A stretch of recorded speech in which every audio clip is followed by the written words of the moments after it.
Just give me the high sign. Okay. Hi, Brooke. Ready? Great. Okay. Good evening, everyone. This is August 2nd, Tuesday, 2022. This is our scheduled committee meeting. We are meeting as a committee of the whole tonight, as we normally do. I'm going to call this meeting to order.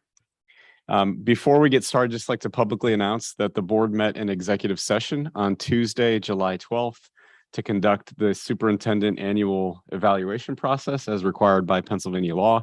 That evaluation was completed and then delivered to Dr. Messinger on Friday, July 22nd, and a summary of that evaluation is posted in accordance with law on the district's website. It was posted last week. So we'll just start with that. We'll move on to public comment. Mrs. Martin, I understand there is no public comment this evening. That's correct. Okay, thank you. Items for discussion, item 3. Minutes shall note that public notice was given for the meeting in accordance with Act 84 of 1986. Notices and advisements of these meetings will carry the intent that limited business may be conducted on any scheduled meeting date. Item 4, items for discussion, Dr. Messinger. Yeah, those are our typical approval of minutes, student activity count and cash disbursements that we'll have for you next week. Great. Item 5, budget and finance. Yeah, several things here. A lot of them are annual agreements. Our MOU with the Lebanon County Head Start. Also, there's 4 entities listed there, but it's actually 5 agreements. Those are student agreements that they're listed. You have to be logged in as a board member to look at those, but those are on board docs if you're interested in looking at those for next week. The annual list of bus drivers is attached for you to take a look at, as well as the bus stops for the 2022-2023 school year.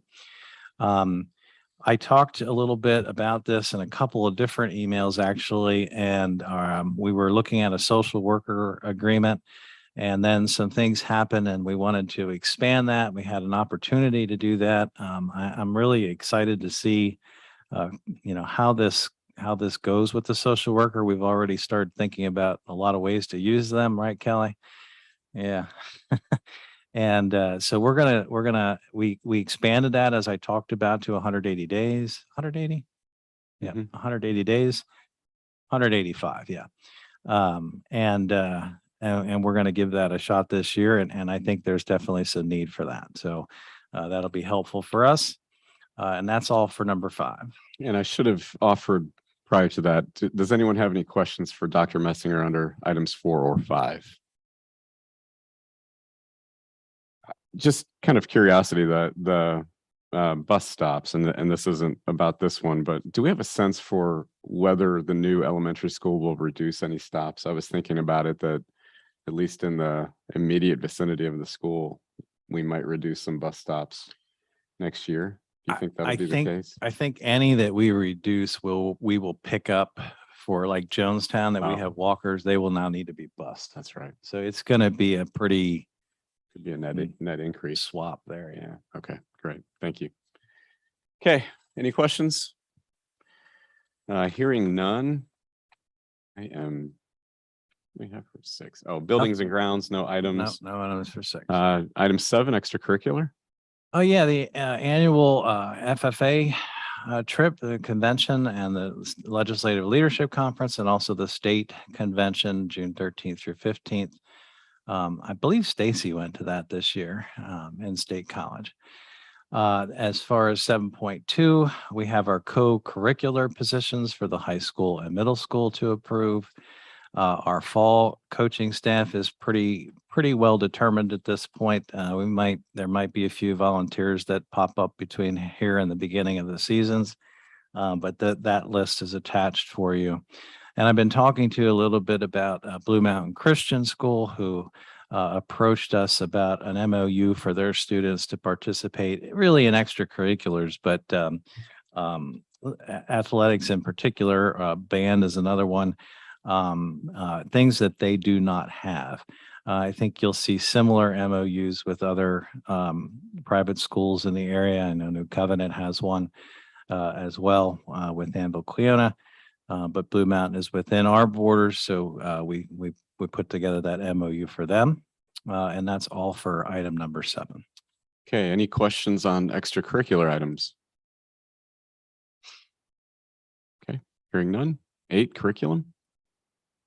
Yes, there's a couple of policies. Those are final adoption. I will say to you, I think I had sent it in an email, but the extracurricular participation by home education students, we had a revision given to us by Stock and Leader that is in green writing that's on that policy.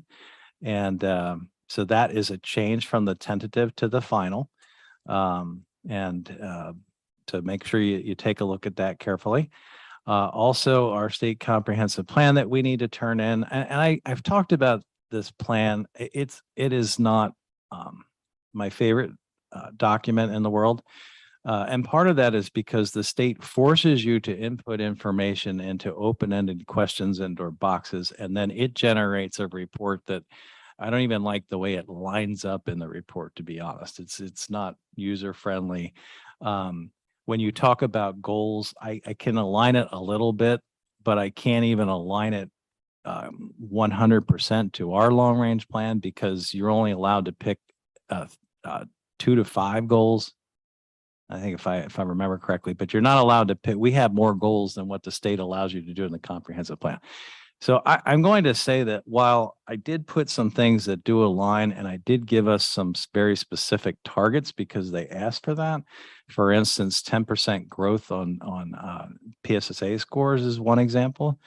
It's not completely aligned to the long range plan, but it is because it's a 3-year thing. I tried to put in some things that we're currently focusing on. But it's not my favorite document, and I don't know that we will use it as much as maybe other districts do because we have our own plan at this point. And that's it for number 8. On the comprehensive plan, is the identification of the steering committee a looking back? This was the steering committee that developed the long-term plan. It's not a going forward steering committee. Yes, we knew that this was coming. And so we intentionally wanted to use the information that was gathered through the long range plan to filter then into the steering committee. Now we had to, for different pieces of it, for instance, special ed, induction was another piece. We had to send it back out to that committee to take a look at. Now those pieces were already approved separately. They were done in June. So we did ask them to take a look at those, but we used the groups that were together for. And my understanding, I think the question came up. My understanding is you list the people that were involved, whether they're still here or not. And so that's how we approached it. Okay, thank you. Any other questions for Dr. Messinger? I just have a question on the,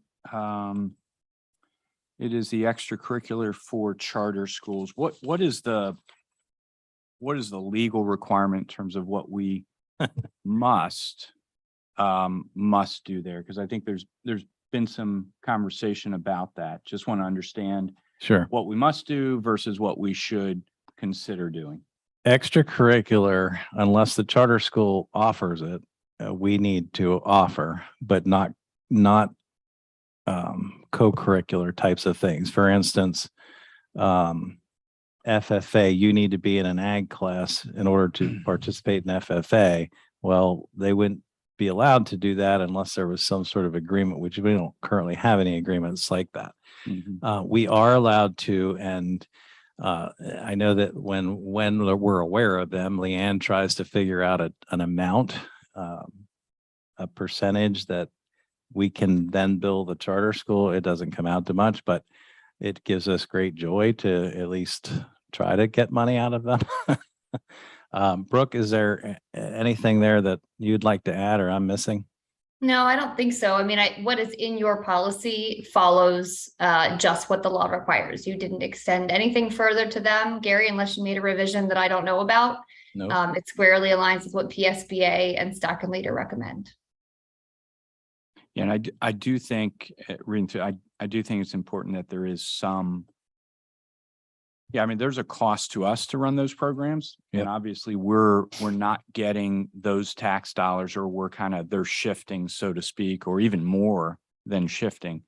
So I do think it's important that we, that there is some cost associated with someone in that situation coming in and doing some of those extracurricular. I have a follow-up on that question. Are things like band that happen during the school day considered extracurricular? Well, in the past, I would have considered marching band an extracurricular because we had it outside the school day and there was nothing inside. But now with the changes that marching band and concert band are during the school day, I do not believe they would be eligible for that. Brooke, can you confirm that? Yeah, that was exactly my understanding, Gary. Question with number 7.4, the MOU with number 7.4, the MOU with Blue Mountain. How does that affect enrollment classifications? Is it just the students that would want to participate in a sport or an extracurricular that's not offered at their school? Would those count towards our enrollment, or do we take the entire school population and do they get it? I'm just thinking, like, could it bump us from a 3A school to a 4A That's a school? great question. And we'll have Scott reach out to PIAA. I Yeah. do not know. I Unless you think- know. I think I know, because this question was just asked the last board meeting I was at 2 weeks ago. And I believe the answer was confirm with PIAA that it cannot change your classification, because that would result in some gaming of the system. I did ask Blue Mountain Christian School to recruit a 6'6", 280-pound offensive tackle. I don't know if that's okay or not, Brooke, but That does We'll do not that. change We'll your okay, moving on. classification. That just changes It your does not winning. change your classification, no.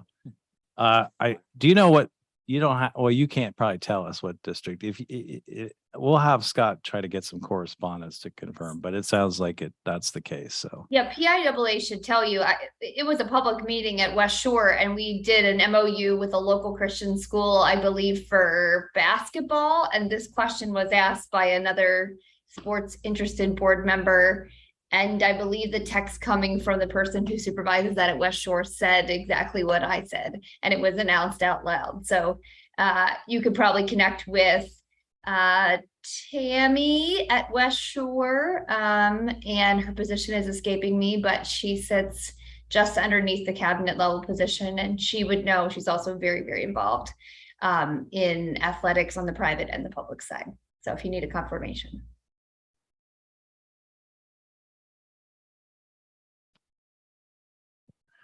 I just have a comment about that too. I think if we are required by law to do these things, I think this might be an opportunity to actually show off what we can do and hopefully recruit some kids back. So I don't know that it's wise money to be spent that way, but if we have to anyway, it might be actually a help to show the opportunities here. It certainly opens up. I mean, I don't know that we have tons of kids that do it, but it does open up an opportunity to almost try to recruit them back. Yes. Yep. Good discussion. Any other questions? Okay, item 9, human relations. It's our annual list of substitutes. Obviously, throughout the year, we will add to that or subtract from that as people come and go. So, but that's our list to start the year. In terms of employment under 9.2, we have a custodian that was actually approved in July. We're retroactively approving his employment. He was actually a substitute for us. And then he was doing a very good job and things were working out there. So we did hire him for one of the open spots that we had. We also have, we employed Jessica Fry as our secondary science biology teacher, taking the place for the retirement of Pete Pavlis. Jensen Gibson, a long-term substitute in kindergarten, for a resignation. Well, it was a resignation of someone who actually got a contract, who's actually filling in for maternity leave, right? Yeah. And then we hope to have a name for a remaining health and physical education teacher. I will say, before I move on to Kyle, we got good news today. Would you like to, in German, say this? No, okay. We found a German teacher for next year to fill in for the German. Now, I will say that she has a minor in German, and she spent a year in Germany teaching English to German adults or students. Students, good. And she's willing to get the emergency certification, and then we'll go from there. But she's willing to come and fill that role for us, so we don't have to change schedules on kids, and we can get the German program started. So that was good news that we found out today. I think the word you're looking for is ausgezeichnet. That's exactly what I was looking for. Outstanding. And I also shared this with you in the interim for transportation. Kyle Wall has very graciously been willing to step in and really is doing a very nice job with only a couple of days training, working through the routes. They're now at DB Fisher. Letters will be going to buildings this week, and we'll be getting out to parents. I think I've mentioned this before, but we did something different this year. In June, we actually confirmed everyone's stop first. And so unless that stop has changed, they should be getting a letter now with that stop and the times coming out. So, and we also will have a good 2 to 3 weeks to take care of concerns. So I think we are in better shape right now than we have been in a long time in that area. Resignations. We did lose a junior high boys coach. We knew that. He's moved out of the area a while ago and was still coming back, but he is no longer going to be here. We lost our bowling coach this year. His daughter graduated, and he's going to be going to watch her. We lost a custodian effective June 7th.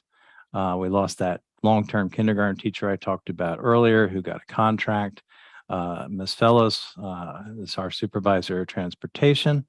Our German teacher, I talked to you about that, the one we did have hired who wound up getting a contract at her old district. And Ms. Barlett, who we're happy for her. She was able to get a contract closer to family. So we do have some people leaving, but I also feel good about the reasons a lot of them are leaving. A lot of them are family oriented. And we're glad and happy for them that they're getting good opportunities that put them in a good place personally. The annual appointment of the school police officer is listed. Thank you again to Stock and Leader for taking care of that paperwork. Here's one up for discussion that we can move to discussion, actually, and that is we've been looking at substitute pay. It appears again that we are once again the lowest in the county for substitute pay. The only one I'm not 100% sure I didn't hear back from is Anvil, but I believe they're at 125. I know that Palmyra's at 125. I know that Elko's at 135. I know that Cornwall London is at 150. So we're proposing to raise that to 125. But that I didn't warn you about that. That kind of came up in the last couple of days. So if we want to move that to discussion, we certainly can. There's a tenure to grant, and then approval of the flight team, the approval of the mentors. I talked to you about the classified handbook revision, and I highlighted those changes in yellow. Really, that came out of a confusion about days when you leave. We do have a procedure to pay people when they retire for days that they have earned. However, if you leave, that doesn't apply. It doesn't say that it does, but just in order to be, there was some confusion, so we thought we would clarify it. In addition, there's reference to a board policy 550 that does not exist anymore because we changed all those to the 300s. So there's a couple of revisions that are just clerical kinds of things that I highlighted in yellow for you. And I will open it up to questions and then possibly discussion on that substitute pay. I have a question about 9.5. Can you explain the difference between a professional substitute and a building substitute? Yes, the building substitutes, if you recall, the board had approved 4 building substitutes, 2 for secondary, 2 for elementary. I would say the fall of last year at some point, or that maybe November-ish, as we were having trouble getting subs or plugging the right holes, we had come up with and this isn't our idea, but people that would report every day, and we would say, okay, we need you here. So they would then go to that spot, and it takes away some of their freedom, because they, if you wake up as a day-to-day sub and you don't want to work on a Thursday because it's 75 degrees and you want to go on a picnic, you don't have to come to work. So it guarantees us some bodies, and it also guarantees us the spots that we really need filled that day to get filled. So that came out of the shortage of substitutes that we had, and it gives us a little bit more control. But since we're taking more control from them, we paid them more than the day-to-day. Would we be able to get a breakdown of how this change in pay would impact the budget using last year's figures? Sure. Understanding that last year's figures might be slightly inflated, but I think it gives us a baseline to see what we're looking at in terms of a budget impact. Sure. Yep.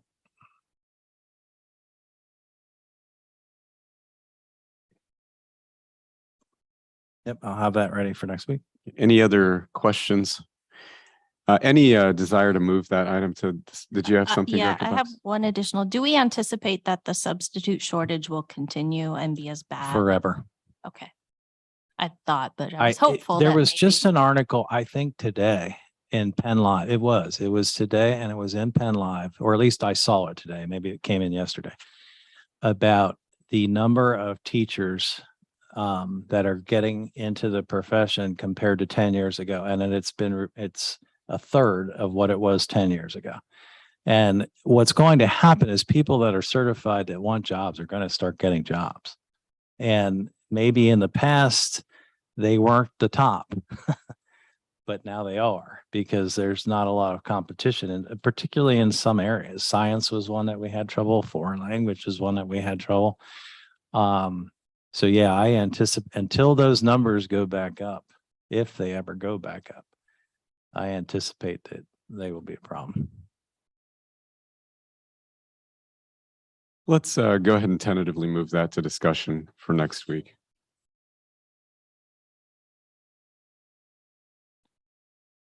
Any other questions or discussion on those items in section 9? Okay, hearing none. Item 10, information. Yeah, we had our annual cleaning out of books. We still have some old books, old books. And some that don't ever get taken out. So we go through each year, we collect those, we donate those to Book Savers. A new student activity club, the Club of Helpful Information, that Mr. Getz is going to be the advisor for. The band trip was tweaked in terms of dates. And so that tweak is there for you. It was already approved, but the dates were tweaked. The hourly job titles classifications list was revised. As you know, the annual raise was 3.5%. So we changed we moved the chart 3%. So that if you were hired, if the chart was moving at the same pace as the raise, you would hire a new person at the same rate that someone that has been here for 5 years, if that makes sense. So when we give the raise to the employees, we're going to move the chart less than the raise. So that was something I wanted to make sure that I made clear, because I don't know that there's been a clear-cut procedure for that in the past. So that's probably something that we should define a little better. The mental health teams list is attached there for you. The Department of Communication and Economic Development memo is attached for you. And our student teachers are also listed there for you. Great. Any discussion, questions? I'm just really curious what the Club of Helpful Information is about. Yeah, I am too, but maybe we should ask them. Yeah, I just. No, and I know I talked with Director Nam a week ago, 2 weeks ago. We do have some folks on vacation right now and some summer commitments that people have, but we're gonna go back for a long time we had a larger audience with some admin and when COVID hit, that kind of we weren't meeting live, and then when we were meeting live, the audience wasn't here, and so we'll get started back up again with getting admin back. So that, a Dr. Ebert or a Miss Woomer or a Mr. Dave is here. We can ask them those questions. So we'll get them out in the audience, and yeah, but it does sound interesting. Hey, Gary. Hey, Brooke. I just confirmed that PIAA question that was raised. It's actually a little bit different than I thought, so I misremembered. Apparently, it's not as simple as we described at the prior board meeting. Private school students count towards, like, I guess, an aversion of a percentage towards our classification, but PIAA has like very specific rules to determine how they count and how that percentage is calculated. So definitely follow up with them directly. Okay, we'll get enrollment numbers for them because that might be important. I don't think it's maybe someone here knows enrollment at Blue Mountain Christian School. Anybody know enrollment at Blue Mountain Christian Ballpark? Total kids below 50, first grades 1 through 12. So you're looking at 5-6 kids per grade level. Okay, I doubt that's going to impact our classification much, but we'll send ballpark numbers to PIAA and we'll see what they say. I was interested in the library weeding list. What's the criteria for removing the books? Just the age, relevancy? Is it the condition of the book? Is it a combination? Condition of the book is one. The amount of times it's checked out by kids is another one. Okay. Those are the two big ones. Okay. If you remember, but I don't know if are the dates listed there? The published dates are listed. Yeah. The acquired date is listed. Yeah, we were getting rid of, I don't know which page you're looking at, and I don't know this don't year. I don't know, but I mean, I know last year's list, I looked at that pretty carefully. And there were books from like the 40s. Okay. Yeah. Okay. Okay, great. Thank you. Any other questions? Okay, any other items for discussion tonight for the committee meeting? Hearing none, we will adjourn this meeting and we'll see you again next Tuesday for our regular meeting. This meeting is adjourned. Thank you. Brooke, thank you for joining us. Thanks. Appreciate you guys. I'll see you on Zoom next week.